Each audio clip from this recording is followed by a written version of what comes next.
Roar!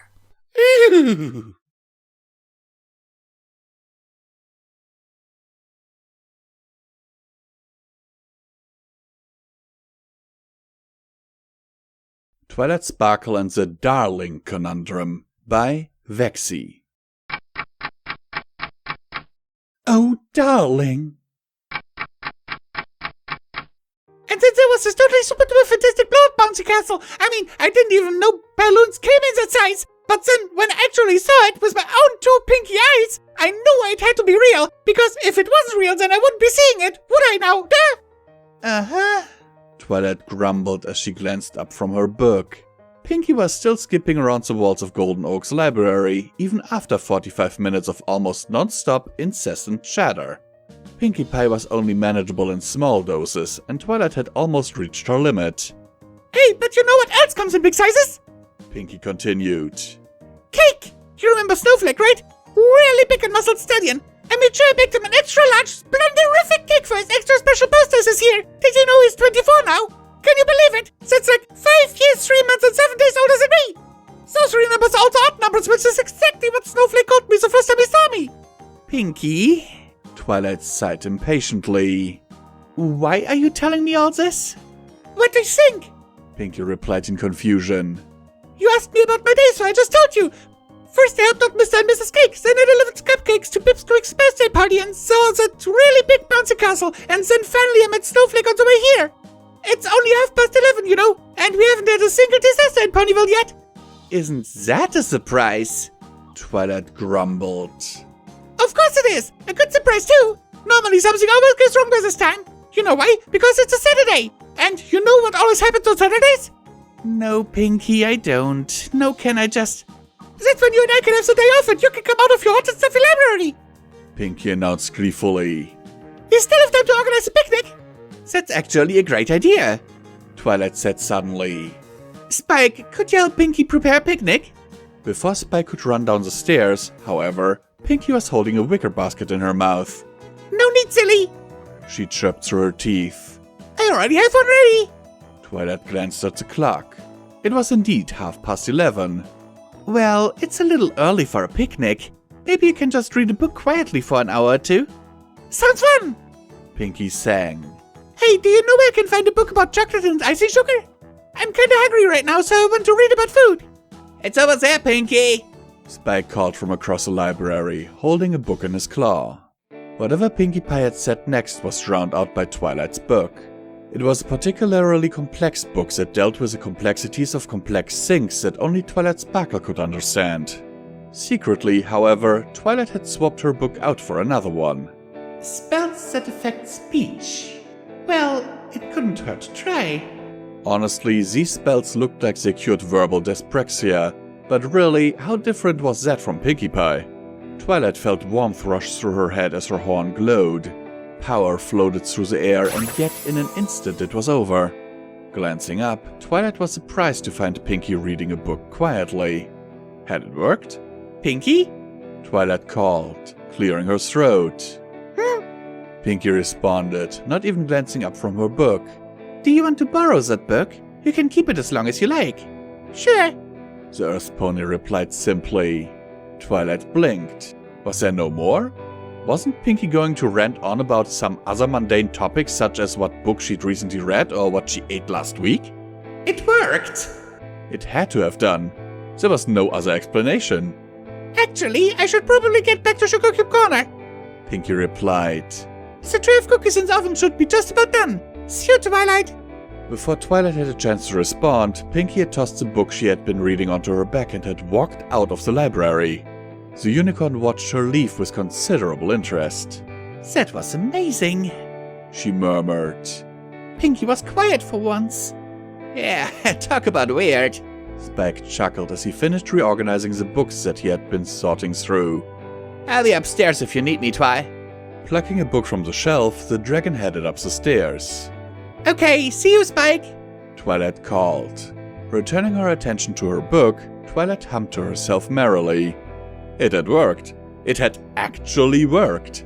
This was surely something to write to Princess Celestia.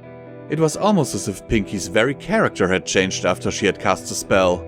It was probably ethical gray area, but it was an incredible breakthrough nonetheless. Spike, grab my quillet. She began, but stopped herself when she realized the library was empty. I'll just have to find it myself then. Heading to a nearby drawer, she searched inside for any writing equipment. Suddenly, the sound of hoofsteps interrupted her search. Turning around, Twilight was met with a familiar sight of Rarity. Oh, hey Rarity, what brings you here? Good morning, darling. Not much. I'm just here to return this most wonderful book that you lent me the other day.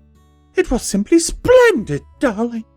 I'm glad you enjoyed it, Twilight replied. Is there anything else I can help you with? Well, I could do with the next book in that romance series, darling. I did quite enjoy the simpleness of them, darling. Okay. Twilight quickly found the book with her magic and levitated it over to her. Is everything alright? Why, of course, darling. I see. Twilight frowned. Will you be joining Pinky and I for our picnics this afternoon? Why, of course, darling. Rarity repeated.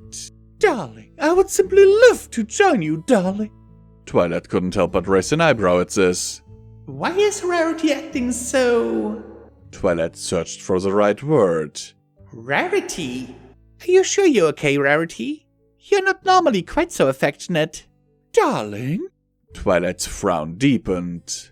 Rarity, why do you keep saying darling? Darling? I don't know what you're darling. Twilight gasped. This couldn't be because of her spell, could it? It had all been going so well, and now... Darling? Rarity interrupted inquisitively. Don't worry, Rarity, Twilight reassured the already calm mare. I'll sort this out. I'm sure there will be a counterspell in here somewhere. She motioned to the book she had been reading and walked towards it. Before she could pick it up, however, she was interrupted by more hoofsteps. Howdy, Twilight Rarity! Applejack greeted as she walked in, nodding at each of them in turn. You alright, Sugar Cubes? Oh, thank goodness! Twilight sighed in relief. Oh, hello, darling. I'm fabulous, darling. Rarity sang. That's mighty fine and dandy, Sugar Cube. Applejack smiled. I've accidentally cast a spell on Rarity and now she won't stop saying darling, Twilight explained. Well, that sounds like a mighty pickle, Sugar Cube. Applejack chirped. Say, you don't have any Sugar Cubes, do you, Sugar Cube? Sugar Cubes? Wait, Twilight gulped down her words as the realization dawned on her. you too? What do you mean, Sugar Cube? Darling? Stop it! Twilight wailed. Just give me a few minutes and I'll fix this! Sugar Cube? Darling? Sugar Cube? Applejack breathed. Darling? Rarity purred. Twilight glanced up from the book to see Rarity and Applejack staring into each other's eyes. Sugar Cube? Applejack repeated faintly. Darling? Rarity blushed. Enough with the weird mating call! Twilight yelled. I think I found a counter!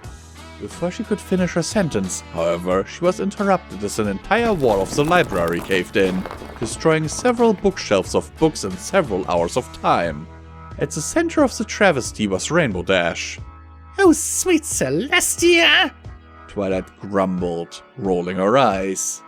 Rainbow Dash, you've got to help! 20% cooler? Rainbow Dash asked. Twilight blinked. No!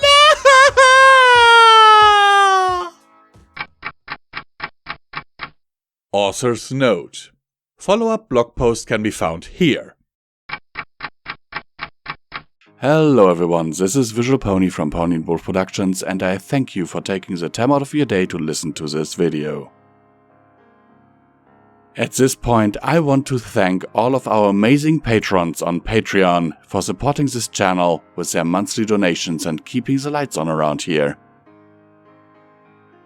Now, more than ever, it is important that you support your favorite content creators, because due to YouTube's new content policy changes, we, along with other content creators, had to demonetize a lot of our most profitable videos. For us, those are the Fallout Equestria stories.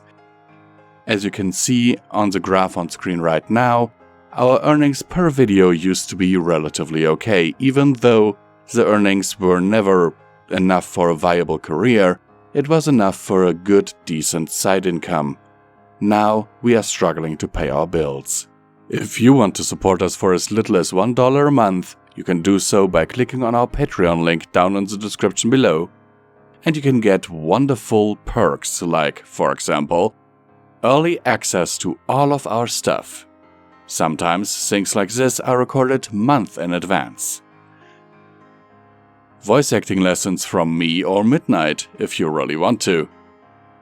And you can join our Patreon Discord server. Even though it may look like there's not much going on in there, I am actually checking it on the daily. Thank you for listening to this message, and I wish you a wonderful, wonderful day.